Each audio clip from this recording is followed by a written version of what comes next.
Hi, welcome to our channel where we share the most intriguing stories.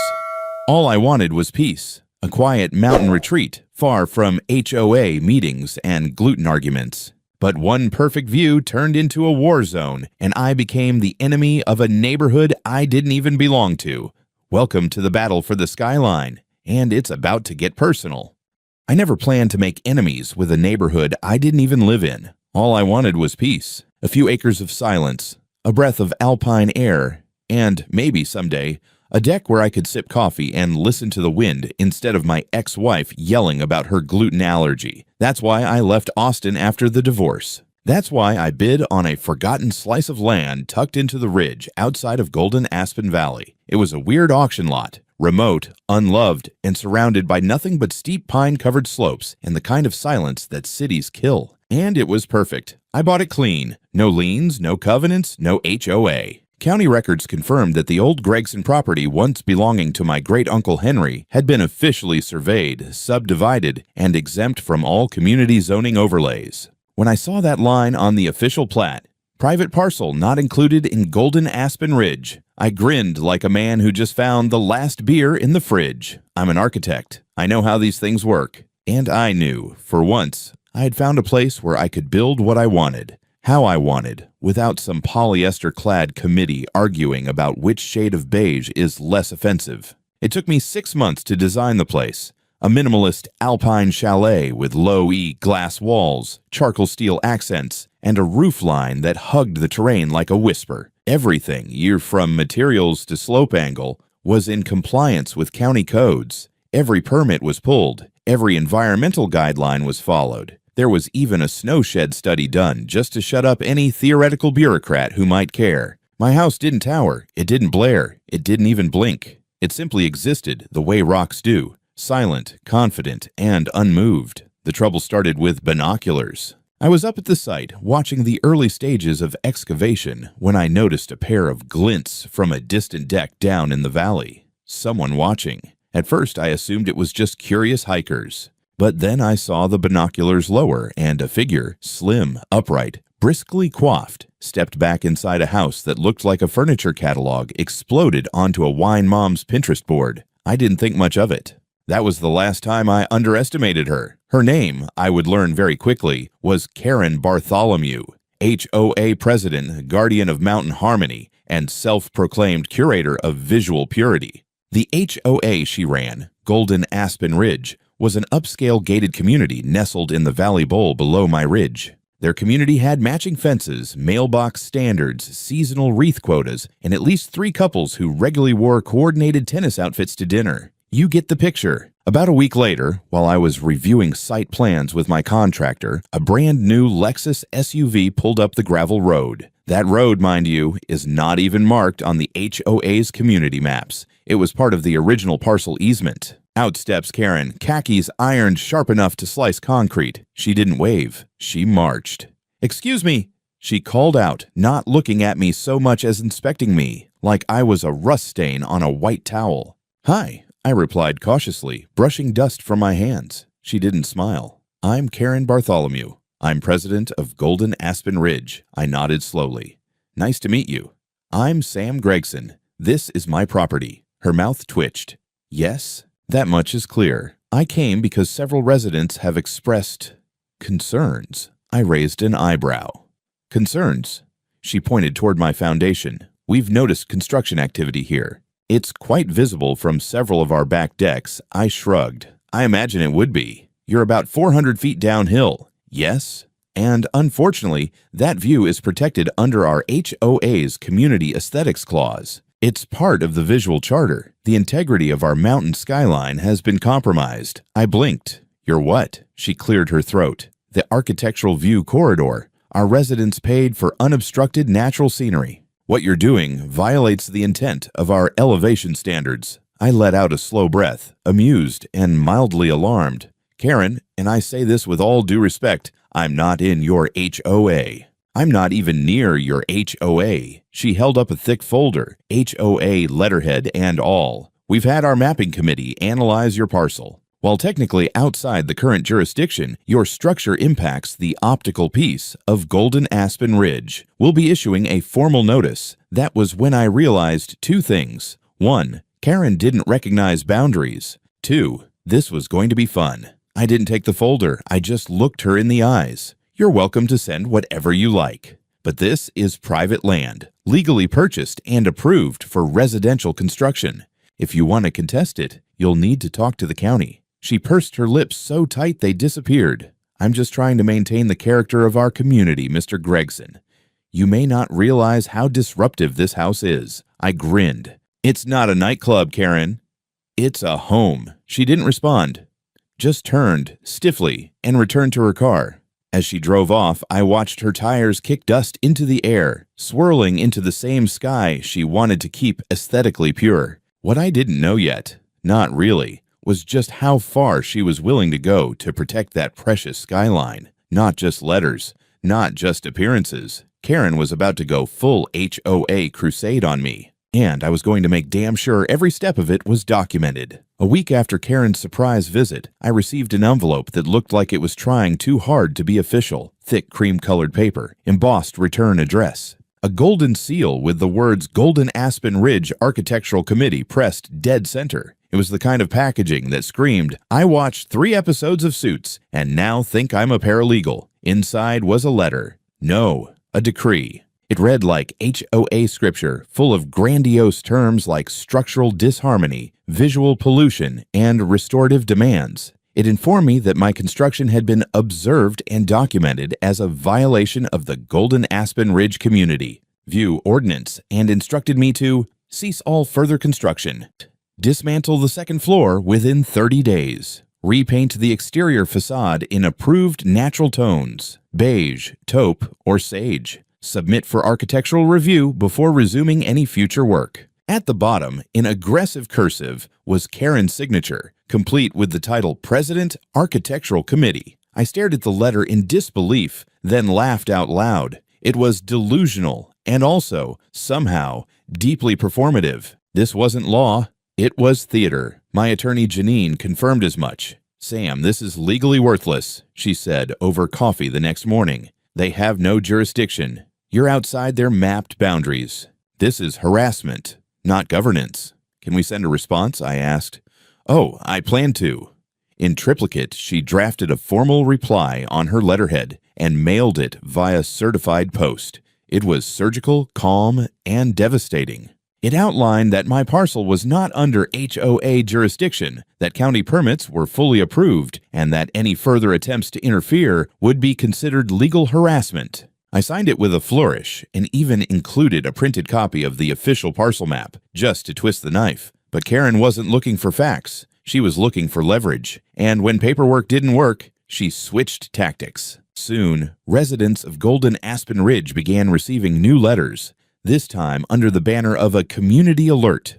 These weren't addressed to me. No, they were targeted at the neighbors. They warned of a non-compliant visual obstruction being erected near the northeast ridge, a structure that would negatively impact property values and obstruct scenic views. It called on residents to support the protection of our shared environment and to stand united against external threats to our aesthetic balance. It sounded like propaganda written by someone who just learned the word aesthetic. Karen even included a form letter already addressed to the county development board so residents could sign and send in complaints. All they had to do was add their name, click, and mail. HOA weaponization made easy. One of the residents, an older man named Dave, a retired geologist with a wicked sense of humor, emailed me a copy. He added, "Not all of us are drinking the HOA Kool-Aid. Just thought you'd want to see the script." Then came the kicker. A new envelope arrived, this one hand-delivered by a courier. Inside, a legal complaint from the HOA's attorney. Golden Aspen Ridge was officially suing me. The grounds? Introduction of a disruptive architectural element harmful to the scenic cohesion and spiritual tranquility of the community. I reread that sentence 3 times. Spiritual tranquility. What the hell was I? A pagan god summoning modernism from the mountain. Janine didn't laugh this time. "Okay," she said, tapping the page. "This is where it starts to get dangerous. They're claiming constructive nuisance. It's thin, but they've filed in civil court. They want to sue me for existing. They're trying to establish that your house is a kind of environmental blight. It's absurd, but absurd doesn't mean harmless. A bored judge could let this go to hearing. I leaned back in my chair, exhaling hard. Karen's really doing this. Janine nodded. She thinks she's the final line of defense between civilization and whatever sin she thinks your roofline represents. So we prepared. I started collecting everything: permits, zoning maps, aerial photos, even the soil stabilization analysis. Janine filed a motion to dismiss and a motion for sanctions, but before we could even get on the court docket, Karen made another move. She held a community preservation forum at the HOA clubhouse. I wasn't invited, obviously, but I got hold of a video recording. A friend of mine, same geologist, bless him, snuck in a GoPro clipped to his jacket and recorded the whole thing. Karen stood at the front of the room like she was hosting a church revival. "This house threatens the integrity of our skyline," she said, pointing to a slideshow with a red circle around my house like it was a UFO. "This is not a home. It is a visual wound upon our ridge." People applauded. I had to pause the video and walk away for a moment, not because I was upset, but because I was amazed. She had declared war on me, not with laws, but with metaphors. The part that got to me wasn't her nonsense. It was the people nodding, clapping, believing it. It was the realization that HOA power doesn't always come from legal standing. It comes from perception. And Karen was damn good at manufacturing that. So I did the only thing I could. I leaned in. The courthouse was quiet the morning of the hearing. Too quiet for a room about to host the dumbest lawsuit in Colorado's civil history. I arrived early with Janine, who was armed with 3 binders, a flash drive, and the quiet fury of a woman whose breakfast had been interrupted by Karen's emergency supplemental filing. She didn't even bother reading it, just muttered, "There," using the word skyline again. I can feel it, and shoved it into her bag without looking. The judge assigned to our case was a man named Harvey Eldridge, 60s, silver-haired, and straight out of the grizzled but fair casting category. He didn't smile when he entered the courtroom. He looked tired, like a man who'd seen too many HOA squabbles mutate into ego crusades. Karen was there, of course, seated front and center with her lawyer, a guy in a blue pinstripe suit who looked like he practiced law exclusively by threatening cashiers and quoting bylaws in grocery stores. Karen wore a pearl-colored blazer and a face like she was attending a funeral for civilization. The hearing began. HOA's lawyer stood and launched into a theatrical monologue about mountain identity, visual sanctity, and the trauma of unexpected rooflines. I thought he might cry when he started describing how one resident had to rearrange their living room furniture because of the psychic discomfort caused by my house's angular dominance. Janine scribbled notes while I stared ahead and tried not to laugh. Then it was Judge Eldridge's turn. He tapped his pen against the desk once slowly. "Let me get this straight," he said, voice dry as sandpaper. "You're suing Mr. Gregson for building a home on land he owns, with permits.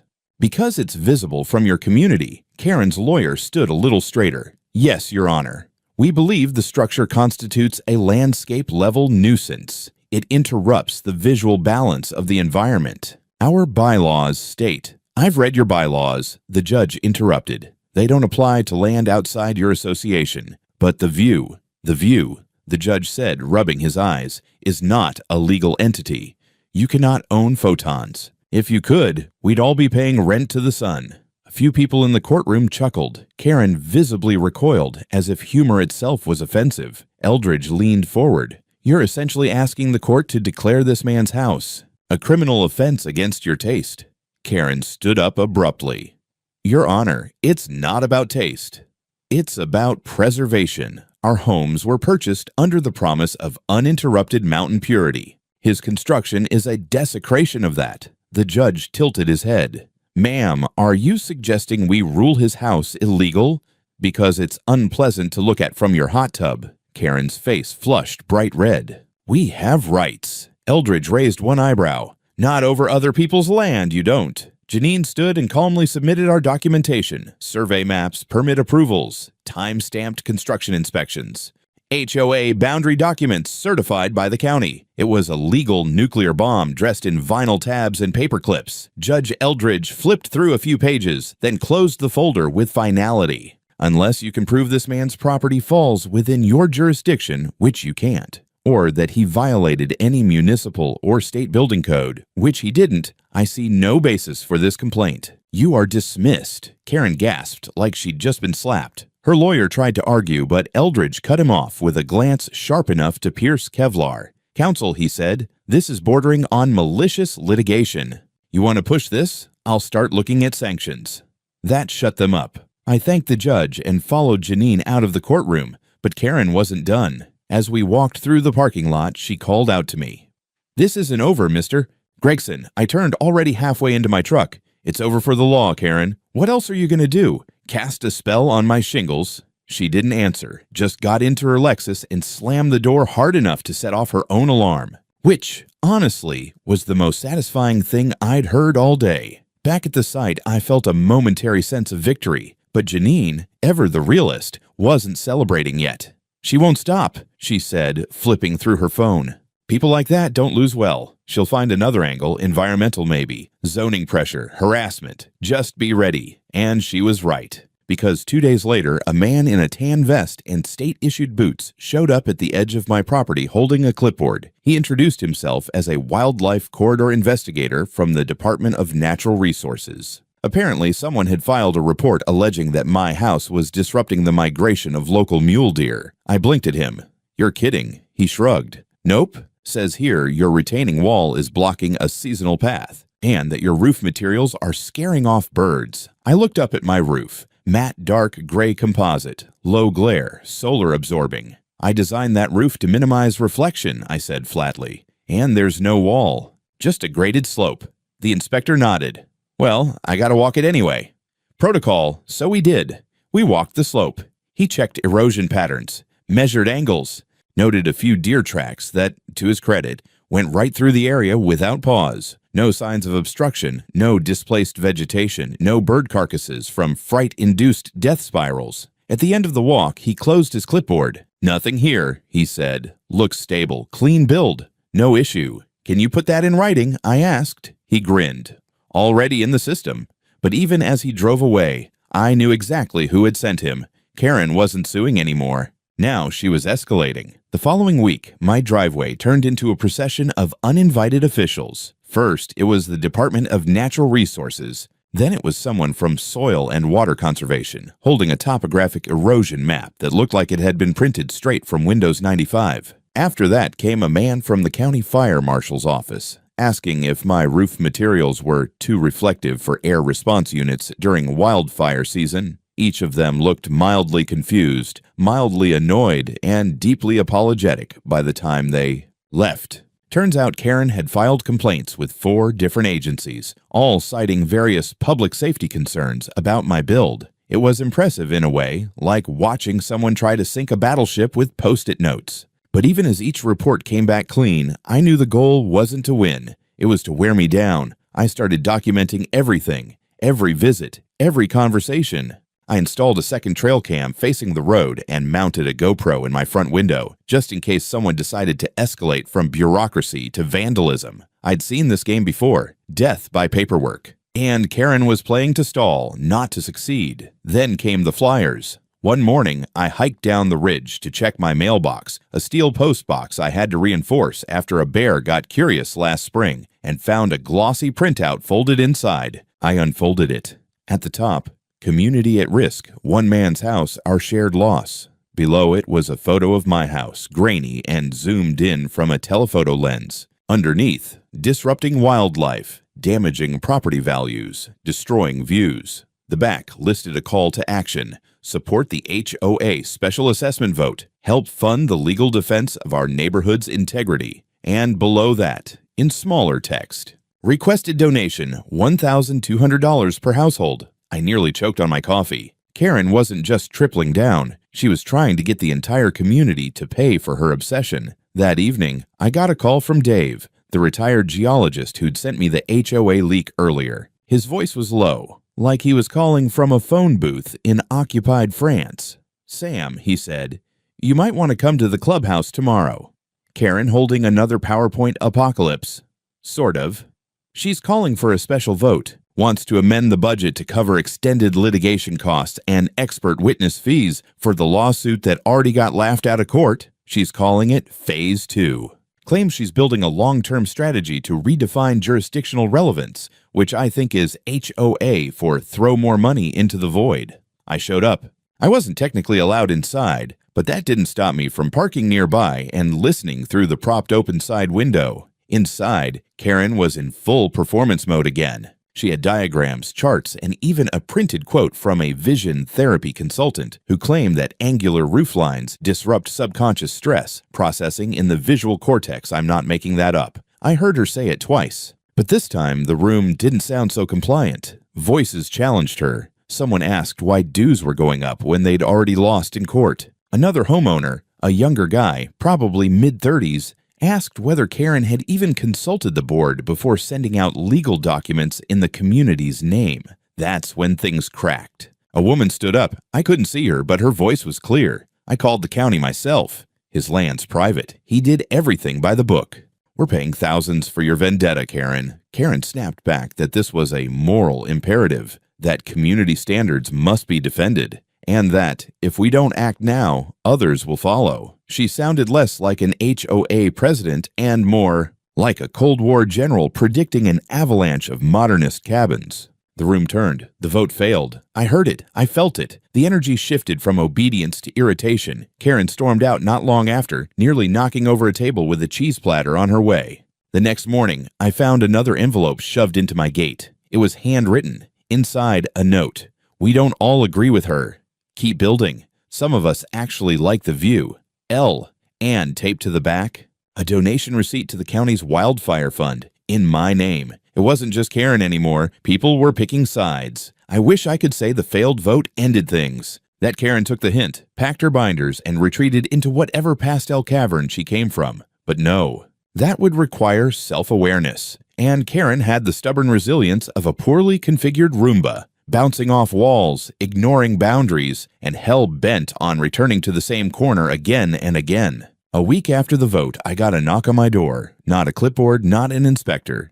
A knock. It was a man in a neat gray suit with a county seal on his badge. He introduced himself as Thomas Avery from the Zoning Review Board. Behind him stood a younger woman with a laptop and a measuring wheel. I gestured toward the slope behind me. Let me guess, someone reported my porch for being too smug? Avery cracked a grin. No, sir. But we did receive a zoning variance complaint alleging structural encroachment onto unimproved public land. We're just here to verify. He held up a faded copy of an old trail map. According to this mystery complainant, my east retaining wall overlapped a historical footpath, one supposedly recorded in a 1973 Parks Department archive. Except, I said, pointing to my survey stakes, that footpath hasn't existed for 40 years, and I have a certified parcel map from last year, signed by the county surveyor. Avery nodded. We figured. Still have to check it out, though. So we walked. Me, Avery, the assistant with the laptop, and a deeply offended bluebird who kept dive-bombing my head like I'd insulted his nest. It took about an hour, but the verdict was clear. The wall was fully within bounds. The public land was a ghost, deregistered, absorbed, and reassigned to private holdings 3 decades ago. They left with polite apologies and promised a written report within 72 hours. I thanked them and offered cold water, professionalism all around. And yet, the sheer fact that they'd come, again, told me everything. Karen had moved from institutions to paperwork warfare, and she wasn't alone. Later that evening, Janine called. She sounded pissed, which was rare. Normally, she kept the composure of a FedEx delivery driver at peak Christmas rush. Irritated, but functional. This time, she was livid. They filed a motion, she snapped. An amendment to the original lawsuit, even after dismissal. Can they do that? No, not legally. But it's styled as a motion to reconsider, claiming new evidence. Supposedly a realignment of jurisdictional boundaries based on an old deed. My heart dropped. You mean forged maps? She sighed. We'll find out tomorrow. I've already pulled county records and requested originals. But if this is what I think it is, they're using a fake plat overlay to claim your lot falls within HOA airspace. Airspace? Basically, they're alleging visual jurisdiction, like how cities sometimes regulate billboard placement. But this isn't a city, and HOA can't enforce anything outside their lines. Unless those lines change. Janine was quiet for a second. I've seen this once before. Down in Arizona. HOA redrew their map, snuck it into the county archive without proper hearings. Took 2 years to undo. The guy died before it got fixed. Jesus. Don't worry. We're not letting that happen. I've already booked a meeting with the county recorder's office. The next morning, we met at the county archive. It smelled like old paper, lemon cleaner, and budget to spare. Janine moved like a predator. Heels sharp, laptop open, printouts ready. We were led to a terminal by an overworked clerk named Marcy, who handed us 3 key documents: the original plat, the HOA charter overlay, and the newly filed jurisdictional revision labeled as Amendment 12B. We stared at it. It was sloppy. The lines had been redrawn using GIS software, sure, but without proper surveyor stamps. They'd expanded the HOA by exactly 422 feet uphill, just enough to touch my property line. No legal basis, no hearing, no vote. Illegal, Janine muttered, snapping photos. We've got them. But the damage was already rippling. That evening, I received a cease and desist letter, this time from a third-party law firm representing a coalition of HOA residents. Not Karen directly, but a group she'd rallied. They accused me of knowingly building on contested land and threatened to pursue damages for property devaluation and community disruption. I laughed so hard I dropped my beer. But when I turned back to my driveway, I noticed something new. A drone, hovering, watching. That drone became a regular visitor. At first, it hovered cautiously, 10, maybe 15 feet above the tree line, its little blinking light twinkling like a smug star. Then it got bolder, swooping lower each day, circling the property at dusk. Once I stood on the deck with my coffee and stared straight into its lens, middle finger raised like a patriotic salute. It zipped off, offended or triumphant. I couldn't tell. By the third day, I was over it. I called the sheriff's office. Not 911, just the local dispatch. A deputy named Elena Ortiz came out that afternoon, driving a dusty SUV with one burnout taillight and a dent in the front bumper that looked suspiciously fist-sized. She listened patiently as I explained the drone's behavior. I showed her the footage from my trail cams and the time-stamped videos from the GoPro aimed at the sky. She squinted at the screen and muttered, "Persistent little bastard." Exactly. Technically, there was no law preventing someone from flying a drone over my property, not unless it entered private airspace below a certain altitude or peered into windows. But repeated flyovers could count as harassment. Deputy Ortiz took a few notes, shrugged, and said, "We'll knock on some doors. No promises. HOA folks are special." That was putting it mildly. The next day, I noticed my mailbox had been opened. Not just checked, but forced open at the hinge. Nothing stolen, but definitely tampered with. Then came the emails, 3 of them. All anonymous, all written in the same performative faux legal tone that could only belong to someone who once audited a paralegal seminar on YouTube. They accused me of weaponizing the media, of spreading falsehoods about the community, and of inciting division. One of them included a grainy, zoomed-in photo of me walking down my own driveway, taken from the ridge above. That night, I met Janine at a bar near the county line. Not the fancy wine bar in town, but a real place. Sawdust on the floor, jukebox stuck on 80s hits, bartender who didn't ask questions. We sat in a booth, lit by a flickering neon sign that buzzed like a dying wasp. "I think they're watching me now," I said, sliding my phone across the table. Janine scrolled through the emails, then the drone footage. Her expression didn't change. This is stalking. Karen-level stalking. She's weaponizing paranoia. She's got enough to open a damn armory. Janine leaned in. "We need to strike back. No more defense. No more waiting for the next move." I raised an eyebrow. "What are you thinking?" She smiled. A shark smile. A counterclaim, defamation, harassment, abuse of legal process, maybe even intentional infliction of emotional distress. I blinked. That's a real charge. In this state? Yep. It's rarely used, but when it lands, it hits hard. We spent the next week building a case. I compiled every document, every inspection report, every zoning letter, drone video, HOA flyer, anonymous email, mailbox photo, and public record I had. Janine drafted a legal brief so sharp it could have sliced granite. We requested the original HOA charter, dug up board meeting minutes, and traced every alteration to the boundary lines since Golden Aspen Ridge was incorporated in 1998. Then we filed. Officially, Samuel Gregson versus Golden Aspen Ridge HOA and Karen Bartholomew, individually and as acting president. The local news caught wind within 2 days. A reporter from Channel 9, a young guy with too much gel in his hair and the permanent expression of someone trying to remember if he left the stove on, showed up at my house. I gave him the full tour. We stood on the deck. I pointed toward the valley. "See that?" I said. "That's Golden Aspen Ridge. They're suing me because I exist." He laughed nervously. "You mean because your house is visible?" "Exactly.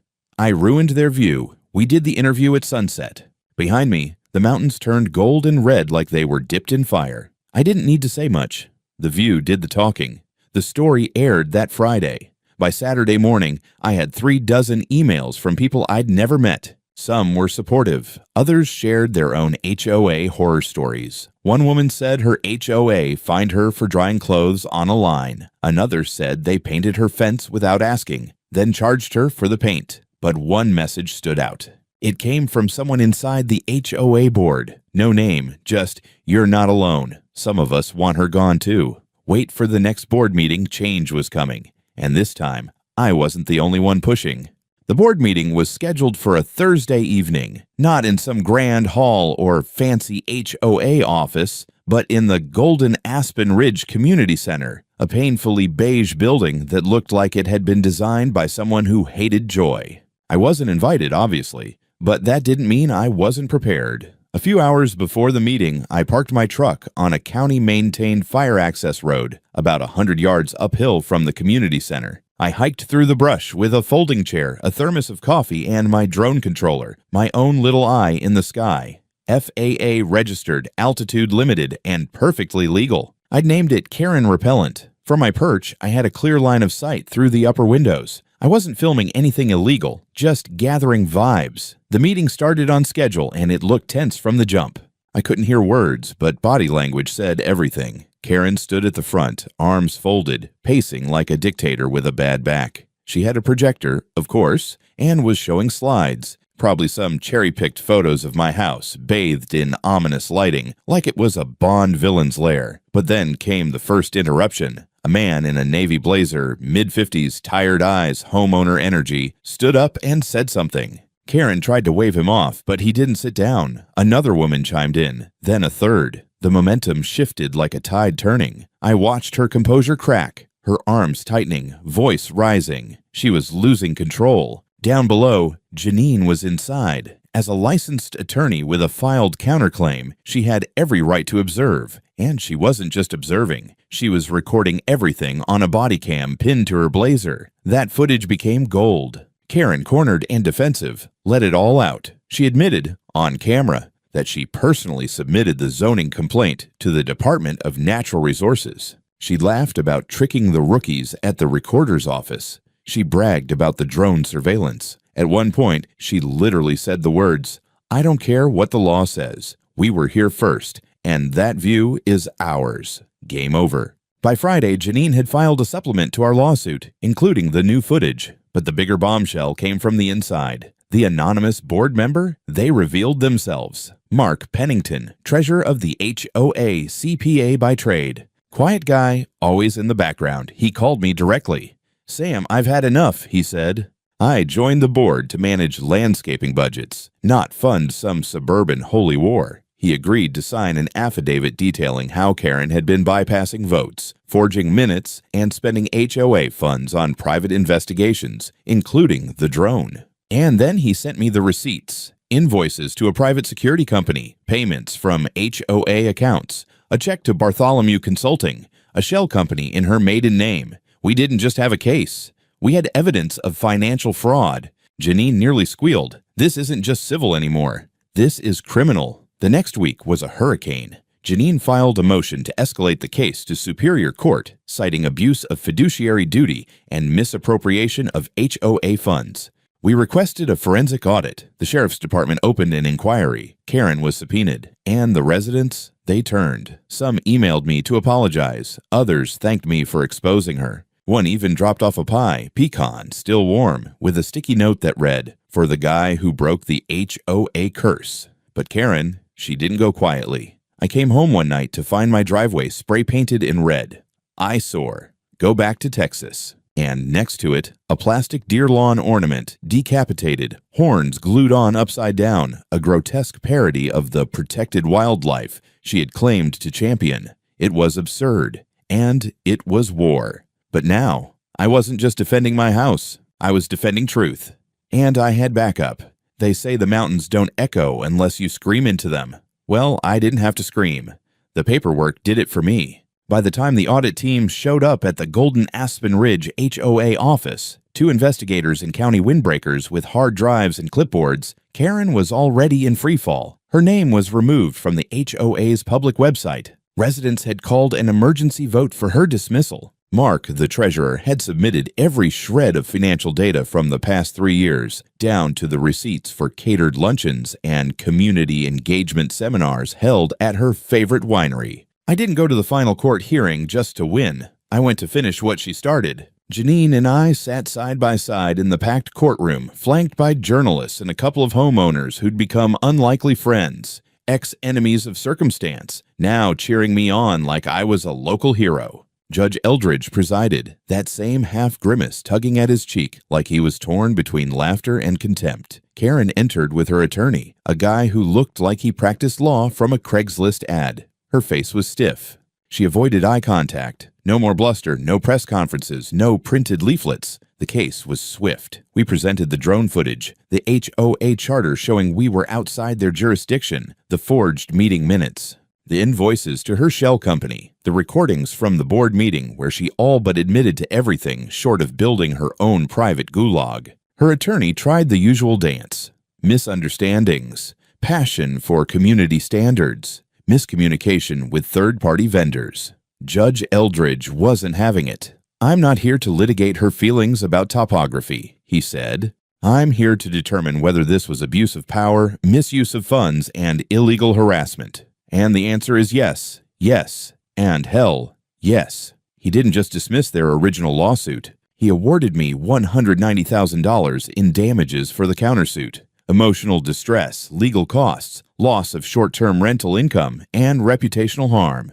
Karen was fined $50,000 personally for abuse of authority and making false environmental claims to a government agency. The judge also recommended the county district attorney review the case for criminal charges related to fraud and misappropriation. Karen's jaw clenched. Her lawyer scribbled notes with a shaking hand. The courtroom rustled like a forest before a storm, half shock, half relief. Outside the courthouse, reporters crowded me. I didn't say much, just held up the deed, smiled, and said, "This house was never the problem." Their control was the story spread. Local news, regional blogs, even one national HOA watchdog site picked it up with the headline, "The View War Ends in Disaster for HOA Queen." Back on my land, the sky felt wider. Construction wrapped up 2 weeks later. The final touches were small. Copper gutters, native landscaping, a set of stone steps that led to the lookout point. But the most satisfying detail was the sign I installed at the bottom of the slope, facing the valley below. Simple black letters on brushed steel. "This view is mine, and it's legally protected." A week after the trial, Golden Aspen Ridge held its new board elections. Karen didn't show up. She'd moved. I heard, quietly. The house sold under market value. At the next county town hall, I was invited to speak.